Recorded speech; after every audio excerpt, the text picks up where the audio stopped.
பேச போகிற தலைப்பு fear of God.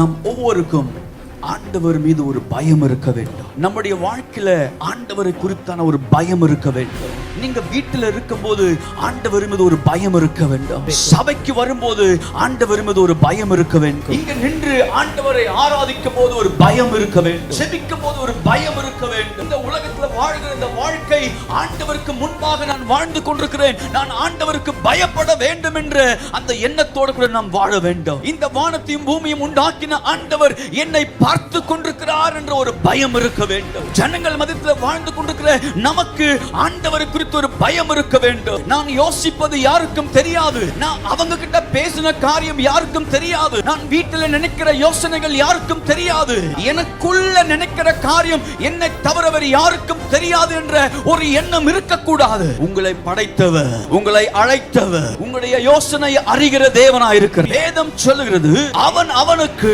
அவனுடைய யோசனைப்படியே தேவன் காரியத்தை செய்கிறார். இன்னைக்கு நிறைய பேருடைய வாழ்க்கை ஏன் மாறவில்லை? ஏன் குடும்பங்கள் மாறவில்லை? ஏன் அவங்களுடைய வேலை காரியங்கள் மாறவில்லை? ஏன் ஆசீர்வாதம் இல்லை? ஏன் ஜெபித்தும் சுகம் வரவில்லை? நம்முடைய எண்ணத்தை நாம் ஆராய்ந்து பார்க்க வேண்டும். நம்முடைய உள்ளத்தை ஆராய்ந்து பார்க்க வேண்டும். என்னுடைய எண்ணங்கள், என்னுடைய உள்ளங்கள் பரிசுத்தமா இருக்கிறதா என்று சொல்லி யோசிக்க வேண்டும். நீதிமொழிகள் 1:7 இப்படியா சொல்லப்படுகிறது, கர்த்தருக்கு பயப்படுகிற பயம் ஞானத்தின் ஆரம்பமா இருக்கும். இன்னைக்கு நமக்கு ஞானம் வேண்டும். நாம் வாழ்கிற வாழ்க்கை குறித்து ஒரு ஞானம் வேண்டும். நம்முடைய குடும்பத்தில் ஒரு ஞானம் வேண்டும். பிள்ளைகள் காரியத்தில் நமக்கு ஞானம் வேண்டும். இந்த உலகத்தில் வாழ்கிற வாழ்க்கையில நமக்கு ஒரு ஞானம் வேண்டும். அநேக தடவை நாம் நினைத்தது உண்டு, சொன்னது உண்டு, யோ பாஸ்டர் நன்மைகள் வந்தது, புத்தி இல்லாம விட்டுட்டேன். எவ்வளோ பணங்கள் இருந்தது, எவ்வளோ நகைகள் இருந்தது, ஆனால் என்னுடைய புத்தி சரியில்லாம எல்லாத்தையும் நான் அழிச்சு விட்டேன். பாஸ்டர், எங்க கணவர் எவ்வளோ காரியத்தை அழிச்சிட்டாரு, புத்தி இல்லாம ஞானம் இல்லாம அவர் எல்லாவற்றையும் இழந்து விட்டார். ஐயோ, நான் நல்ல ஒரு வாழ்க்கை வாழ்ந்திருப்பேன், என் மனைவிக்கு புத்தி இல்லாதபடி எங்கள் வாழ்க்கை குடும்பம் கெட்டு போனது. அன்னைக்கு கொஞ்சம் ஞானமாய் பேசியிருந்தா இன்னைக்கு எங்க வீடு குடும்பம் உடைந்து போயிருக்காது.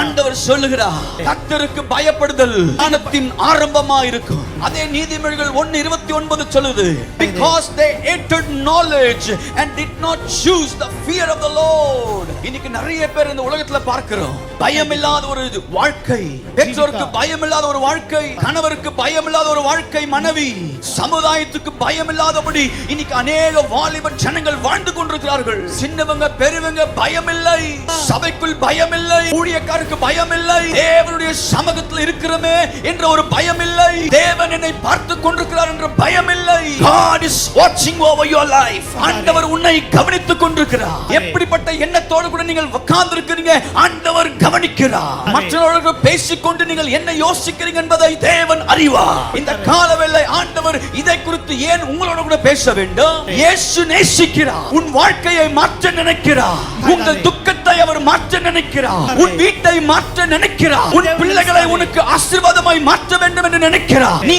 போராடி கொண்டிருக்கிற உன் வியாதியை மாற்ற வேண்டும் என்று அவர் துடிக்கிறார். உன்னை ஆசீர்வதிக்க வரும்போதெல்லாம் நீ பயம் இல்லாதபடி அவருடைய நன்மையை பெற்றுக் கொள்ளாம போகிறீங்க.